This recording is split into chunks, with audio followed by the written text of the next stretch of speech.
Pues antes de empezar con este pasaje, quiero comentar una anécdota de algo que sucedió en una empresa donde estuve en México. En la última empresa donde trabajé presencialmente en México, en una ocasión hubo una auditoría externa.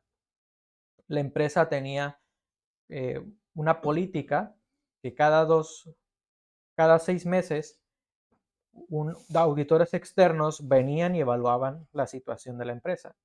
Y esto en todos los términos. Hola, buenas, adelante.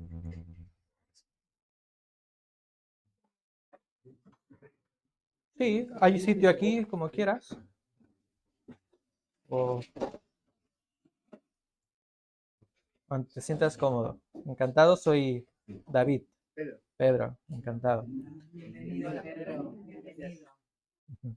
Muy bien. Estamos en Mateo 5, 27 al 32. Y como mencionaba, en la empresa donde yo trabajaba tenían una política de cada 6 meses tener una auditoría externa. Y siendo auditor, los auditores examinan y evalúan absolutamente todo, hasta la parte más pequeña de un correo.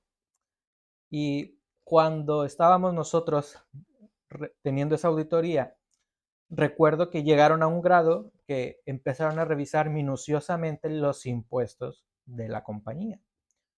Y como comento, es una auditoría externa, no era una auditoría fiscal.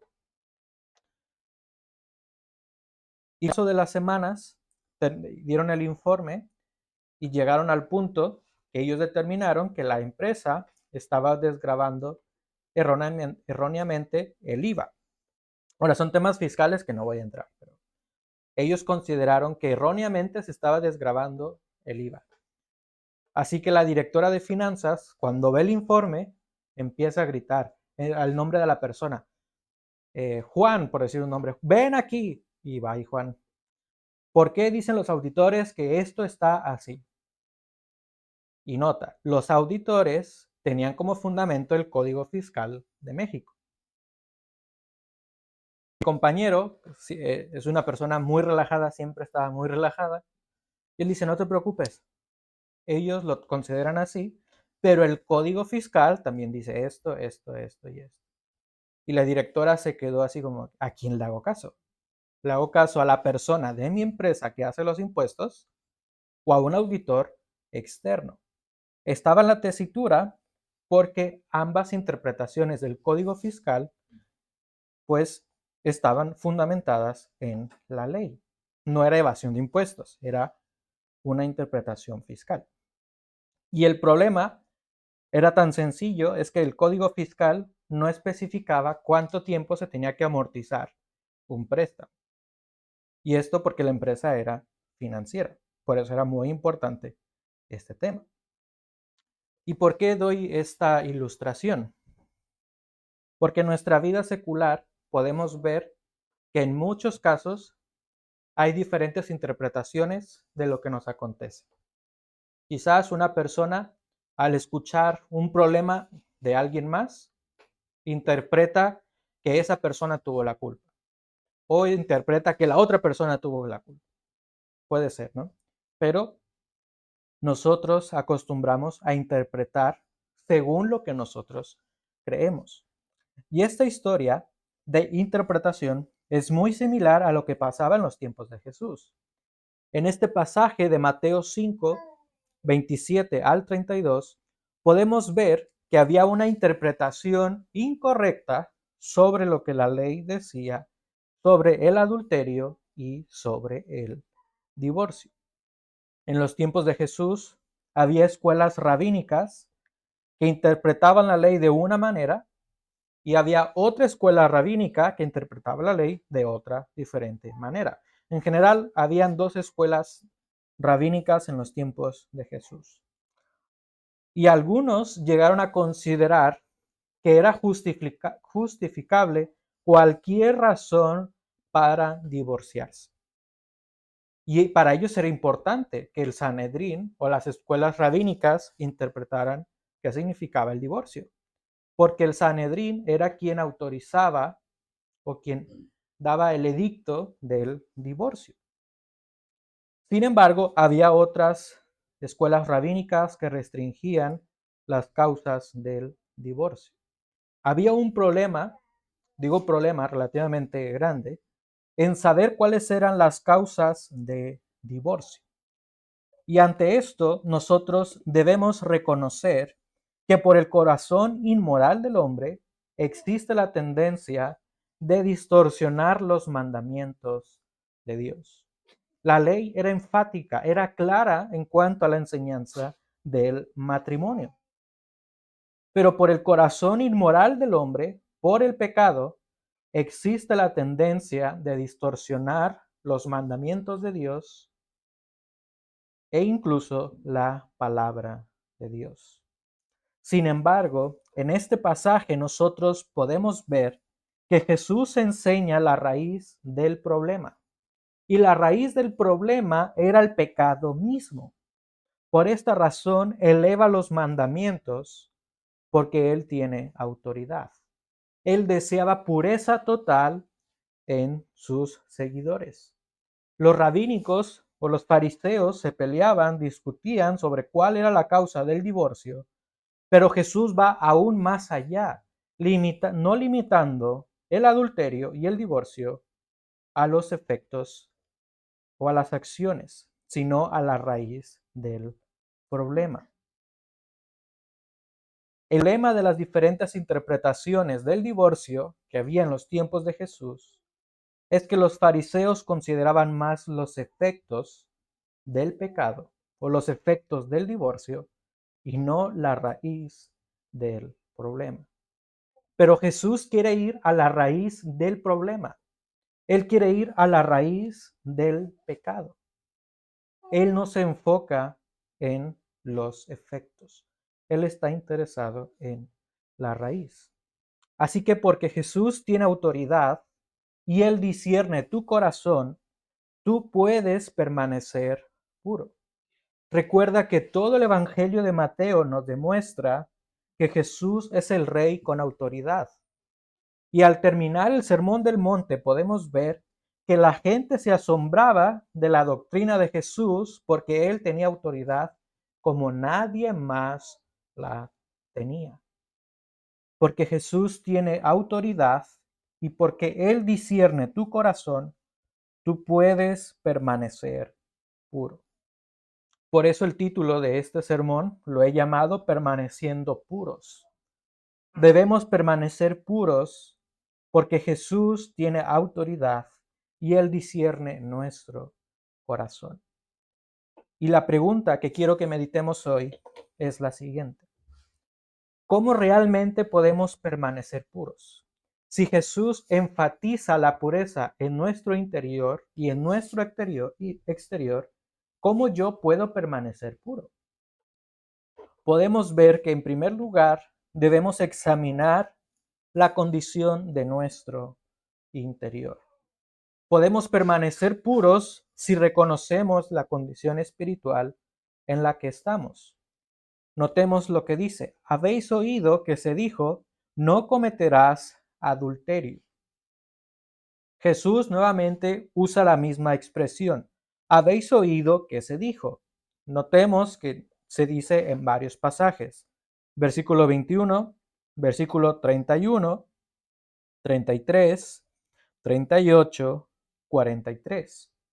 Jesús se está refiriendo a las diferentes conversaciones que había en el tiempo de Jesús. Ahora, ¿por qué digo que se refiere a las conversaciones? Porque casi al finalizar el Sermón del Monte, Jesús dice en Mateo 7:24, cualquiera pues que oye estas palabras mías y las pone en práctica. Mateo 7:24, cuando dice cualquiera que oye estas palabras mías, es la misma palabra en el original que aparece en el 5:27, habéis oído.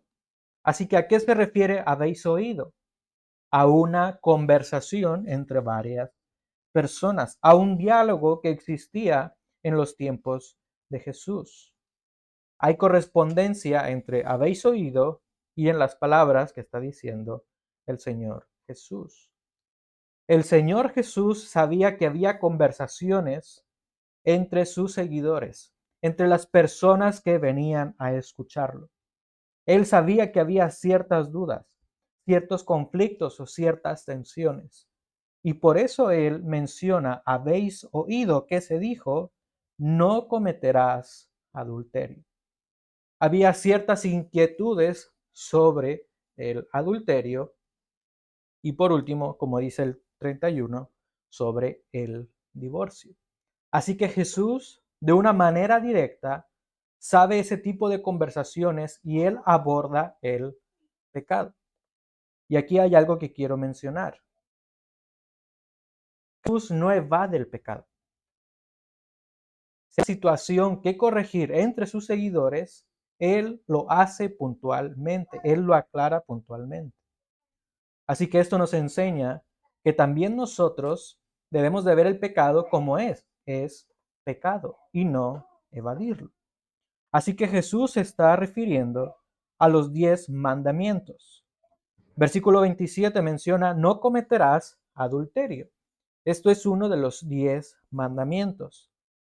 Recuerda la semana pasada, no matarás. Era uno de los 10 mandamientos. Versículo 33, no jurarás falsamente, uno de los 10 mandamientos. Jesús, en su sermón del monte, está aludiendo o refiriéndose constantemente a los 10 mandamientos. Y realmente en estos versículos del 27 al 32 aparece en 4 ocasiones la palabra adulterio o su derivado. Pero preguntémonos, ¿la gente en el tiempo de Jesús tenía dudas sobre qué significa adulterio o adulterar? Realmente la gente sabe qué significa adulterar. Lo que se discutía es hasta qué punto es permisible. Cambiaban el significado de las palabras o del contexto. Incluso también en nuestro tiempo, la gente sabe qué significa adulterar. Pero cambia hasta qué grado es permisible. Así que si hay una definición clara de qué es adulterar, ¿por qué había una discusión entre las escuelas rabínicas o entre los fariseos? Porque había una distorsión moral del hombre. Había una distorsión moral del hombre. Las escuelas rabínicas tenían una tensión sobre qué implicaciones tiene adulterar. Algunos consideraban, es solamente inmoral hasta que se lleve el acto. Hasta que hay relaciones sexuales, a ese punto ya es una persona adúltera. Todo lo previo no es adulterio. Sin embargo, algunos consideraban que era todo lo contrario. Y ante esta deficiente interpretación humana, Jesús asegura cuál es el significado de este mandamiento. Porque nota, versículo 27 dice, habéis oído que se dijo, y 28, pero yo os digo. Esta frase, pero yo os digo, en este contexto, significa asegurar o sostener la verdad de la interpretación. Así que Jesús está asegurando y está sosteniendo cuál es la interpretación correcta sobre el adulterio. Él da también la aplicación sobre este mandato en específico. Y Jesús hace totalmente lo contrario de los fariseos. A diferencia de los fariseos, Jesús intensifica este mandamiento. Jesús no se limita a lo externo, sino que Jesús quiere observar y analizar el interior de las personas. Porque Jesús está interesado en la raíz de ese problema, en la raíz de ese pecado. Él asegura que un adúltero es aquel que mira a una mujer. Pero yo os digo, versículo 28, que el que mire a una mujer para codiciarla ya cometió adulterio con ella en su corazón. Ahora, esta palabra mirar quiere decir contemplar de una manera constante. Y este verbo mirar está en tiempo presente. Así que al estar en tiempo presente en el griego, quiere decir que no hay un fin de esa acción. ¿Qué es lo que está queriendo decir Jesús?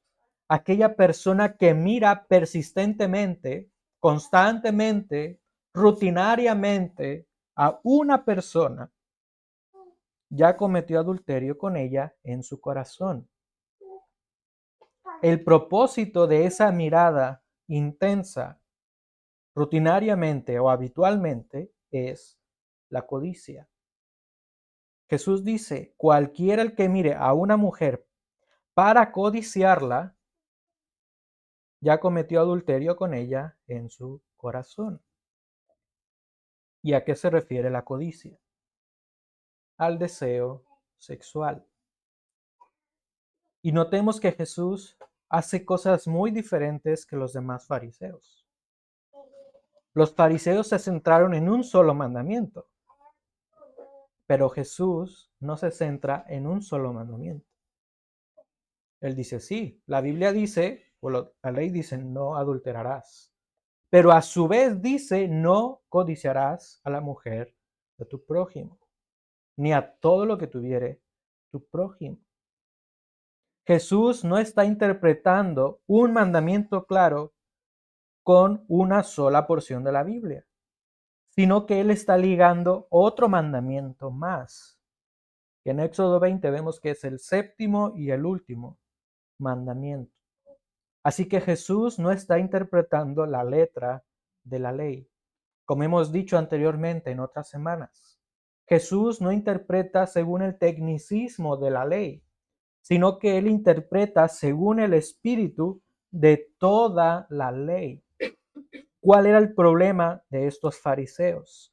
Que se enfocaban tanto en la letra de la ley, en una sola porción, e ignoraban totalmente la ley. De modo que si nosotros queremos interpretar de la misma manera que Jesús, tenemos que investigar cuál es la raíz de ese pecado, pero a su vez interpretándolo con toda la esencia de la ley. Y pensando en esto, debemos meditar sobre los 10 mandamientos. Los 10 mandamientos están en Éxodo capítulo 20. Y los 10 mandamientos establecen su fundamento sobre la palabra de Dios. Ve allí a Éxodo capítulo 20. Éxodo capítulo 20. Dice así: y habló Dios todas estas palabras diciendo, y menciona ahora sí los 10 mandamientos. Pero ¿cuál es el fundamento de los 10 mandamientos? La palabra de Dios, su autoridad para manifestar sus mandamientos. Dios habló de forma imperativa, porque Él quería demostrar su carácter. Él quería demostrar que Él es celoso. Notemos que los primeros 4 mandamientos hacen alusión a la salvación de Dios, hacen alusión sobre la gloria de Dios, que Él no va a ser adorado como ninguna otra cosa creada, y también menciona que Él es un Dios celoso. Así que los 10 mandamientos tienen el fundamento sobre el carácter de Dios. Así que porque Dios ha hablado y manifiesta su carácter, las personas debían responder a su carácter. Los últimos 6 mandamientos son una respuesta al carácter de Dios. Son una respuesta al carácter de Dios. Y esto incluye no cometer adulterio y no adulterar. Así que una persona que comete adulterio, una persona que codicia sexualmente a alguien más, está rebelándose en contra directamente de la palabra de Dios y de su carácter. qué adulterar y por qué codiciar sexualmente son una respuesta negativa al carácter de Dios. Porque el matrimonio fue instituido por Dios. Y el matrimonio es un reflejo del pacto entre Dios y su pueblo. Recuerda lo que dice Apocalipsis, que la iglesia es la esposa del Cordero. El matrimonio es un reflejo del pacto de Dios con su pueblo. También el matrimonio da un testimonio de la unión de los creyentes con Cristo, según Efesios 5:22 al 23, cuando se da el mandamiento de amar a la mujer como Cristo amó a la iglesia. Es un reflejo, un testimonio de la unión de Cristo con su iglesia. Así que cuando una persona comete adulterio y cuando una persona codicia sexualmente a alguien, está despreciando el carácter sacrificial de Dios. Está despreciando el carácter amoroso de Dios demostrado en el matrimonio. Así que reconozcamos que este pecado comienza en el interior. El pecado de adulterar comienza en el interior, despreciando el pacto de Dios con su pueblo simbolizado en el matrimonio, pero también deseando sexualmente a alguien más que no sea la persona que Dios puso en tu vida. Así que el problema con este pecado es el corazón, no es la ley de Dios. Las personas en los tiempos de Jesús interpretaban de una manera deficiente la ley de Dios por su corazón inmoral. El problema no era la ley de Dios, era el corazón del hombre. Todo comienza en el corazón. Por eso Jesús enfatiza que cuando alguien codicia a una mujer, ya adulteró en su corazón, en su interior. Recuerda el ejemplo de David en el Antiguo Testamento. Fue una persona que adulteró. El pecado de David comenzó en su interior, en su corazón. La Biblia nos dice que él tenía que estar en la guerra, pero él se quedó en su palacio. Y al quedarse en su palacio, miró y codició a una mujer casada, que sabemos que se llama Betsabé. Aunque tenemos que ser realistas, segundo libro de Samuel 11, no dice literalmente que David codició, pero está implícito que David codició a Betsabé, porque sabemos que David mandó traer a Betsabé, tuvo relaciones sexuales con ella y Betsabé quedó embarazada. Así que David codició sexualmente a una mujer. ¿Cómo comenzó ese pecado? En su corazón. También recuerda el ejemplo de Amnón, un hijo de David. Amnón fornicó con su hermana. El libro de Samuel nos menciona que Amnón estaba atormentado. Dice que incluso se enfermó por codiciar a su hermana Tamar, al grado de fingir de estar enfermo para tener relaciones con su hermana. Y la Biblia es enfática que deshonró a su hermana porque fornicó. Así que el problema es el corazón, no las causas externas, no el acto físico, sino que todo comienza en el corazón. Así que Jesús, siendo el Rey con autoridad y siendo que Él conoce el corazón de las personas, Él quiere ser enfático en que el problema es el corazón del hombre. En varias ocasiones los evangelios mencionan que Jesús trataba las murmuraciones que había entre los demás, tratándolos directamente desde el corazón. Nota lo que dice Marcos 2:8. Marcos 2, 8.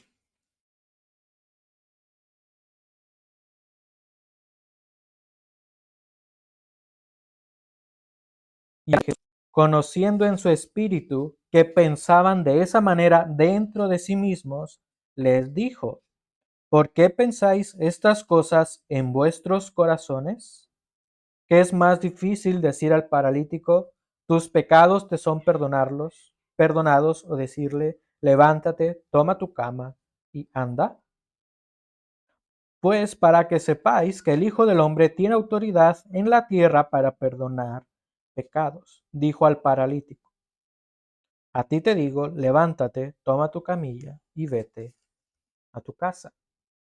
Jesús está demostrando su autoridad sabiendo lo que hay en el corazón de las personas. En este caso, personas se levantaron murmurando en contra de Jesús, el por qué sanaba a las personas, por qué quitaba el pecado de las personas.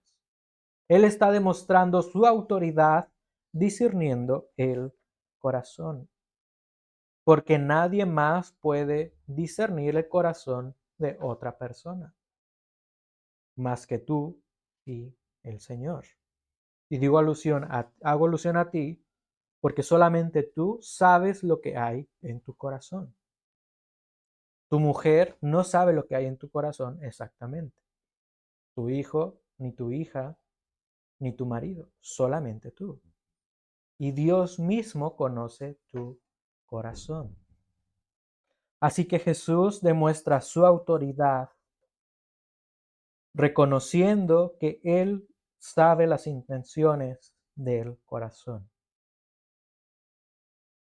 Sabemos que Jesús es el Rey con autoridad, que vino a buscar lo que se había perdido. Al ver que sus seguidores discutían sobre qué era válido o no, Él estaba preocupado por su corazón, porque Él quería transformar su corazón para que así sean renovados por el Espíritu Santo, para que así puedan agradar a Dios a través de su justicia. Así que Jesús está muy interesado en el corazón de cada uno de sus seguidores. Y eso nos incluye a nosotros. Él es el Rey con autoridad que se enfoca en tu interior, no en lo que tú haces, que es importante. Pero aún más allá, Jesús ve tu condición interior. En este caso, una persona que vive en adulterio, Jesús quiere ver a esa persona que reconozca su condición en el interior. Y esto es muy diferente a que una persona sienta remordimiento a que realmente se arrepienta. Porque el arrepentimiento empieza en el corazón. De la misma manera, Jesús, siendo el Rey con autoridad, sin duda sintió tristeza al ver cómo la humanidad distorsionaba su plan original. Es el Creador. La Biblia describe al Hijo, al Dios Hijo, como el Creador. Colosenses 1 nos menciona esto. Ahora piensa en Jesús, teniendo autoridad suprema y viendo a su creación distorsionando su plan original del matrimonio. Por eso Jesús quiere discernir y discierne el corazón. Jesús tiene autoridad y debido a que Él discierne tu corazón, tú puedes permanecer puro examinando tu condición interior. Tú puedes permanecer puro examinando tu corazón. Examina tu corazón. Examina tu corazón tal como lo hizo David, con un corazón arrepentido, orando al Señor. Señor, examíname. Escudriña mi corazón. Prueba mi corazón para que puedas guiarme al camino eterno. Como lo dice el Salmo 139. Dios puede demostrarte tu condición espiritual. Pues dice la Biblia que no hay justo ni aun uno. No hay quien busque a Dios. Pero Dios a través de su Espíritu puede convencerte de tu pecado. Según el Evangelio de Juan, capítulo 16. Así que tú puedes guardar tu corazón. Tú puedes examinar tu corazón orando al Señor en arrepentimiento y demostrándole que tú quieres cambiar tu vida. Demostrándole al Señor que quieres ser renovado por Él y no por tus fuerzas. Que sí, los efectos del pecado estarán presentes, pero reconoces tu pecado, tu condición espiritual y te sometes a su voluntad. El corazón es la esencia de nuestra vida. David leyó el proverbio 4:23. Sobre toda cosa guardada, guarda tu corazón, porque de él brotan los manantiales de la vida. Así que Jesús está interesado primordialmente en la raíz del pecado, tu corazón. Somos pecadores, somos personas inmorales, personas que nos rebelamos en contra de Dios. Y eso nos involucra a todos, sin excepción. Todos nos rebelamos en contra de Dios. El pasaje es enfático en el adulterio.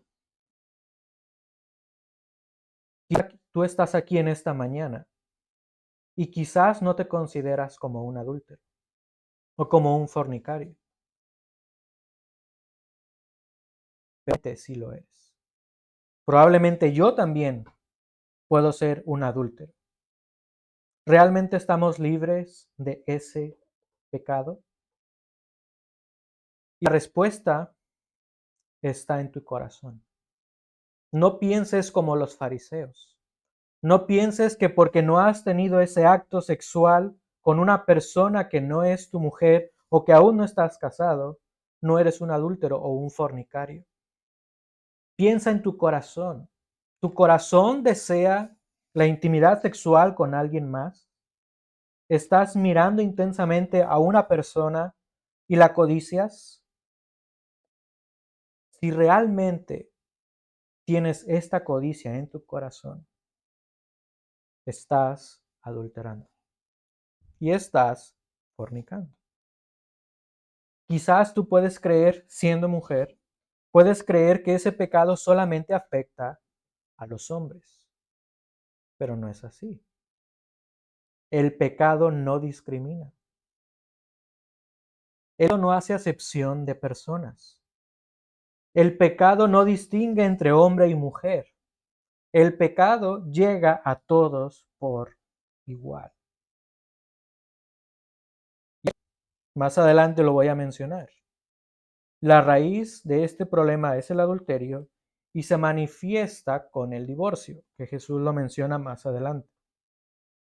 Y como paréntesis, ¿sabes quién se divorcia más en España? ¿Si un hombre o una mujer? Se divorcia más que el hombre. Así que el pecado no discrimina.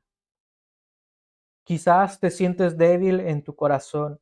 Quizás te sientes débil en este pecado. Quizás reconoces que estás pecando en contra de Dios y de tu matrimonio. Y Jesús, de forma alegórica en este pasaje, nos da ciertas pautas para comenzar a dejar ese pecado. Versículo 29 y 30. Y si tu ojo derecho te es ocasión de pecar, arráncalo y échalo de ti. Versículo 30. Y si tu mano derecha te es ocasión de pecar, córtala y échala de ti. Estas son expresiones alegóricas. No debemos pensar que literalmente alguien tiene que quitarse las manos o quitarse la vista para no pecar. Seamos realistas. Aun y cuando una persona se quita algún miembro de su cuerpo, puede seguir deseando a alguien sexualmente. Jesús menciona que es mejor tener una vista o tener movimientos limitados que persistir en este pecado. Él no está diciendo que es la solución. Él está mencionando el comienzo para dejar ese hábito pecaminoso. Si tienes problemas con tu vista al codiciar a alguien, abstente de todo aquello que pueda afectar más tu corazón. Abstente de todo aquello que afecte más tu corazón. Así que tiene autoridad y Él discierne tu corazón, tú puedes permanecer puro, examinando la condición en la que estás, porque Jesús sabe tu condición. Y en segundo lugar, ¿cómo puedo permanecer puro? Examinando la repercusión de tus acciones. ¿Y qué menciono esto? Quiero que veamos este pasaje nuevamente. Lo voy a leer nuevamente y notemos algunas cosas importantes. Habéis oído que se dijo, no cometerás adulterio. Pero yo os digo que el que mire a una mujer para codiciarla, ya cometió adulterio con ella en su corazón. Y si tu ojo derecho te es ocasión de pecar, arráncalo y échalo de ti. Porque te es mejor que se pierda uno de tus miembros, y no que todo tu cuerpo sea arrojado al infierno. Y si tu mano derecha te es ocasión de pecar, córtala y échala de ti. Porque te es mejor que se pierda uno de tus miembros, y no que todo tu cuerpo vaya al infierno. También se dijo, cualquiera que repudie a su mujer, que le dé carta de divorcio. Pero yo os digo que el que se divorcia de su mujer, a no ser por causa de infidelidad, la hace cometer adulterio. Y cualquiera que se casa con una mujer divorciada, comete adulterio. Quiero que pensemos de manera separada. Los primeros versículos se enfocan en el interior, porque Jesús menciona el corazón. Pero nota que con el segundo mandamiento, Jesús se está enfocando no solamente en el interior, sino en las acciones. Nota en el versículo 28. El adulterio comienza en el corazón. Nota el versículo 32. Aquella persona que se divorcia hace cometer adulterio a su mujer. Pero también dice que esa misma persona que se casa con alguien más comete adulterio.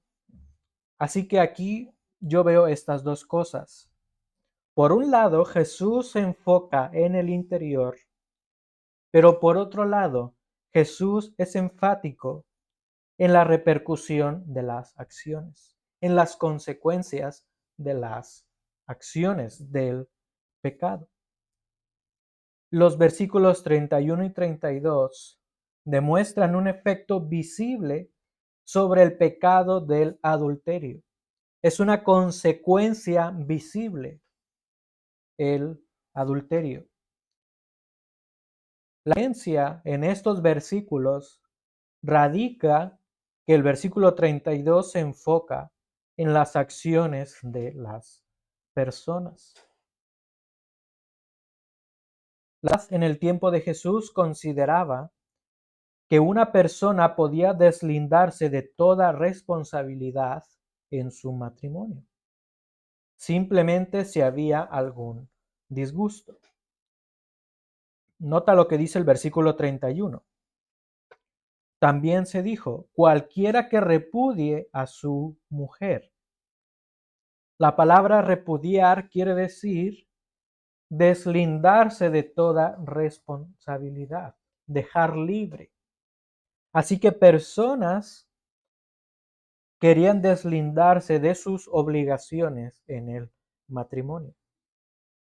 Y algunos fariseos consideraban que un hombre podía deslindarse de su matrimonio por cualquier causa que no fuera agradable hacia el hombre. Veamos lo que dice Deuteronomio capítulo 24. Deuteronomio 24, versículos 1 al 4. Deuteronomio 24.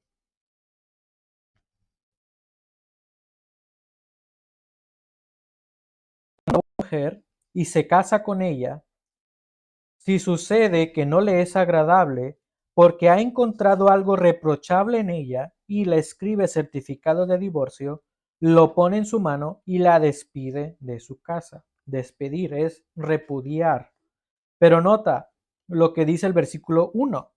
Si sucede que no le es agradable.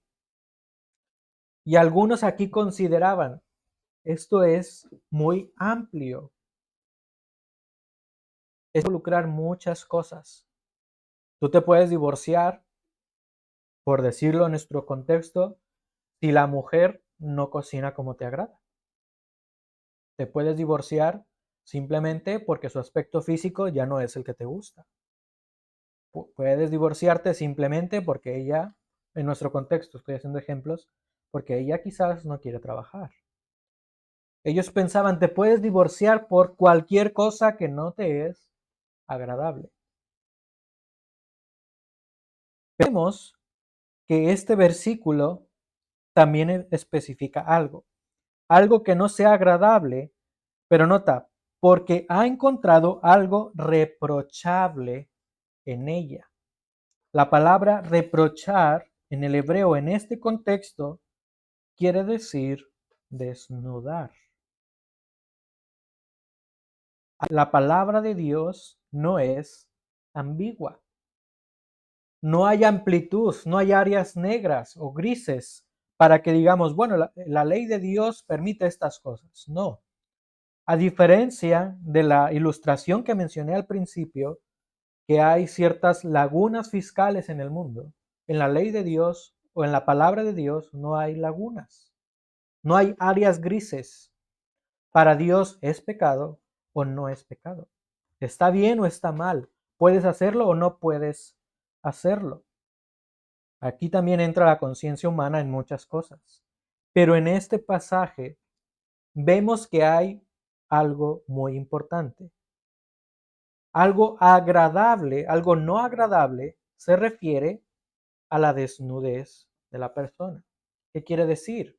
Si alguien encuentra en el matrimonio a que su pareja ha tenido relaciones sexuales con alguien más, puede divorciarse. Es lo que Deuteronomio 24 está diciendo. Pero debemos entender cuál es el contexto de Deuteronomio 24.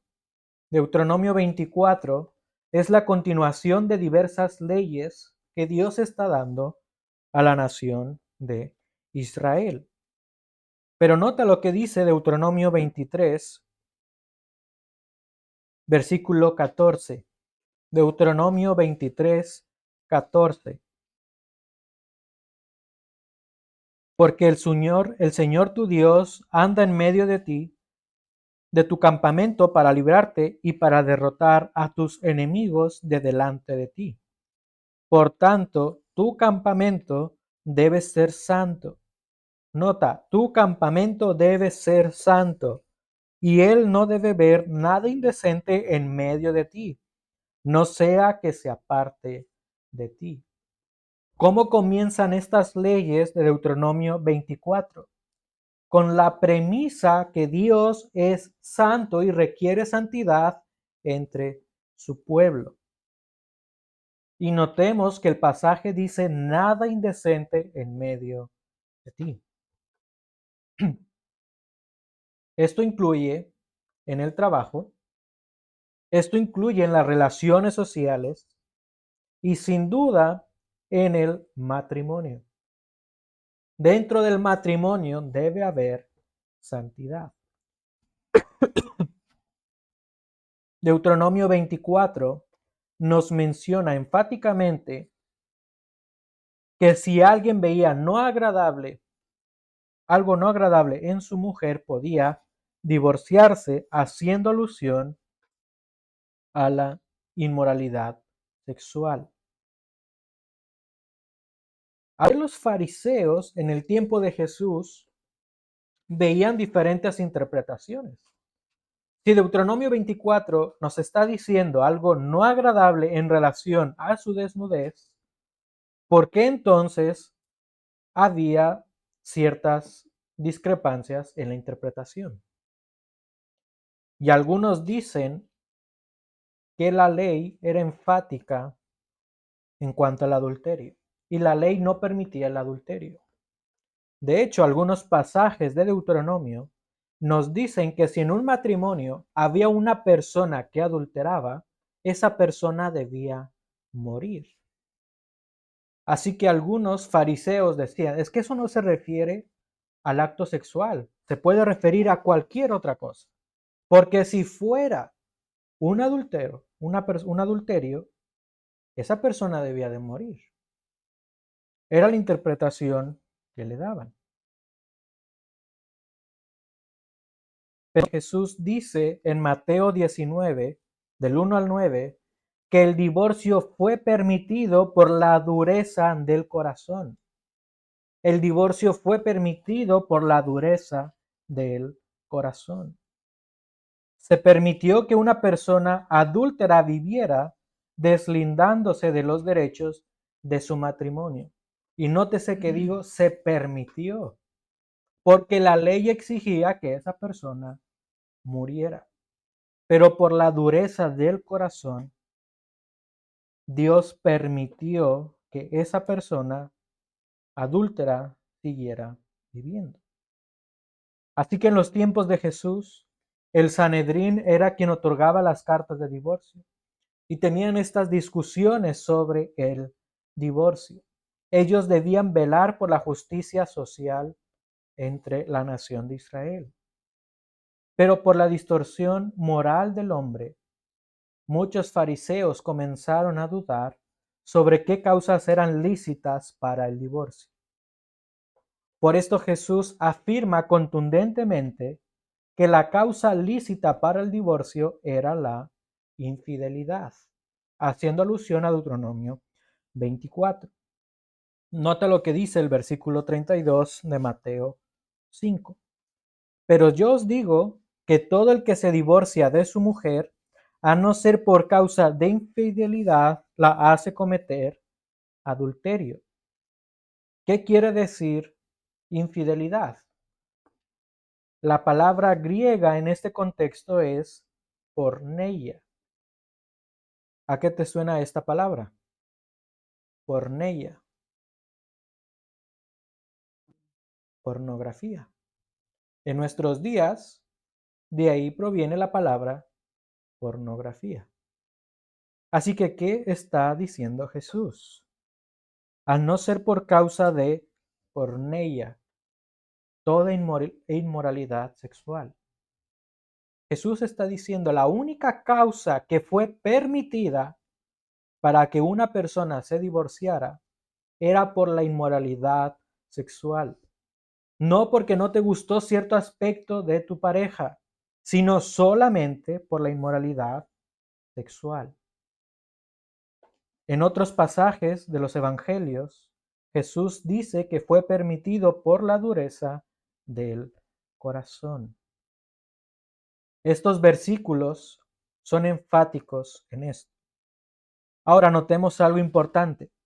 Jesús no está afirmando que todas las causas de divorcio son pecados sexuales. Eso no está afirmando Jesús. Jesús no está afirmando que todas las causas del divorcio son pecados sexuales.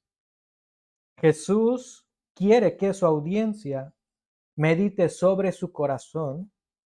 Recuerda lo que son versículos 27 al 30, para que reconozcan que ese pecado interior aflora o brota de una manera visible de diferentes maneras. En este caso, Jesús está diciendo que el fruto pecaminoso de la codicia del deseo sexual brotó en el divorcio, algo que tristemente estaba siendo aceptado en los tiempos de Jesús y algo que también tristemente está siendo aceptado en nuestro tiempo. Así que Jesús se está interesando en el interior de tu corazón, porque de él brotan manantiales de vida. Jesús menciona que si un hombre por una razón injustificable se divorcia, es decir, que no sea por causa de inmoralidad sexual, él mismo peca. Y su pecado afecta a otras personas. Así que Jesús está demostrando a su audiencia, el pecado comienza en tu interior. Va a brotar de una manera externa, de una manera visible, y va a afectar a las personas que están en tu alrededor. Y pareciera ser que Jesús considera que la mujer es adúltera y no el hombre. Nota lo que dice el versículo 32. Pero yo os digo que todo el que se divorcia de su mujer, a no ser por causa de infidelidad, la hace cometer adulterio. Aquí personas pudieran decir, pero ¿cómo Jesús está diciendo que una víctima, en este caso la mujer, es adúltera? Pareciera ser que Jesús está diciendo esto. Pero Jesús no está diciendo que la víctima es el adúltero. Jesús está demostrando que si un hombre promueve el divorcio, su pecado también afectará a su cónyuge del cual se ha divorciado. Mateo 19:9, Jesús dice que el que promueve el adulterio es adúltero. Dice Mateo 19:9, y yo os digo que cualquiera que se divorcie de su mujer, salvo por infidelidad, nótese, por aspectos inmorales sexuales, y se casa con otra, comete adulterio. Así que Jesús quiere demostrar que el pecado afecta también al cónyuge. En ese tiempo pensaban que los hombres estaban libres y que podían volverse a casar. Es decir, estoy divorciado, me voy a casar con alguien más. Estoy libre, no estoy ligado a esa persona, ya me divorcié. Y de cierta manera sí. Pero ignoraban que por su pecado afectaban a su mujer o a la mujer que dejaron. Porque no se sentían culpables. Ellos se sentían libres para actuar. Pero se olvidaban de esa mujer inocente y la hacían fornicar si ella volvía a casarse. Es decir, su pecado también iba a tener efecto en ella. El pensamiento era un pensamiento totalmente egoísta. Un pensamiento en el cual se centraba solamente en esa persona misma y no pensaba en las repercusiones o consecuencias de su cónyuge. Si ese hombre se divorciaba de una manera injustificada, él también es responsable de su pecado y de las consecuencias del pecado en su cónyuge. Así que Jesús quiere que meditemos sobre las consecuencias de nuestras acciones. Debido a que Jesús tiene autoridad y discierne tu corazón, tú puedes permanecer puro, examinando la consecuencia de tus acciones. Y el divorcio simplemente es un resultado externo de un pecado interno. El divorcio es el resultado externo de un pecado interno. Y para terminar, quiero mostrar unos datos sobre España. En el 2022 hubieron poco más de 84,000 divorcios en toda España. Y un dato, por ahora es un buen dato, que ha disminuido el número de divorcios en comparación del 2021. Y los divorcios representan a 1,8 personas de cada 1,000 habitantes. El 80% de los divorcios en el 2022 fueron de mutuo acuerdo y el 20% contenciosos. ¿Qué quiere decir esto? Que las personas que se divorciaron, ambas partes, estuvieron de acuerdo. También, dentro de estos divorcios, el 79,8% de estos divorcios eran españoles. El 12,2%, por lo menos uno tenía nacionalidad extranjera y el 8,1%, ambos eran extranjeros. Nuevamente, del 100% de los divorcios, el 80% ambos eran españoles. El 12% uno era extranjero y el 8% los dos eran extranjeros. Y notemos algo más.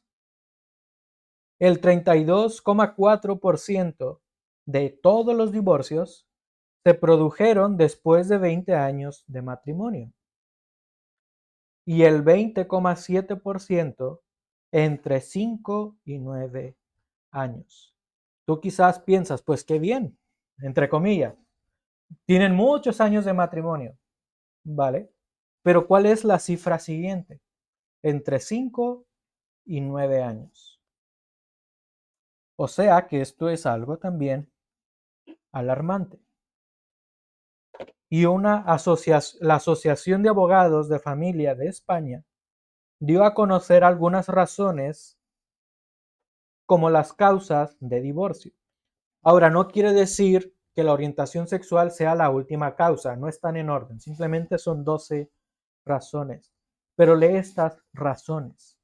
Desgaste emocional por los hijos, que ya no hay amor, infidelidades, dificultad económica, discrepancia en la educación de los hijos, excesiva presencia de las familias, mal carácter, es una persona irritable, no somos compatibles, hay adicciones, hay violencia, hay enfermedades nuevas o agravadas, o también he cambiado mi orientación sexual.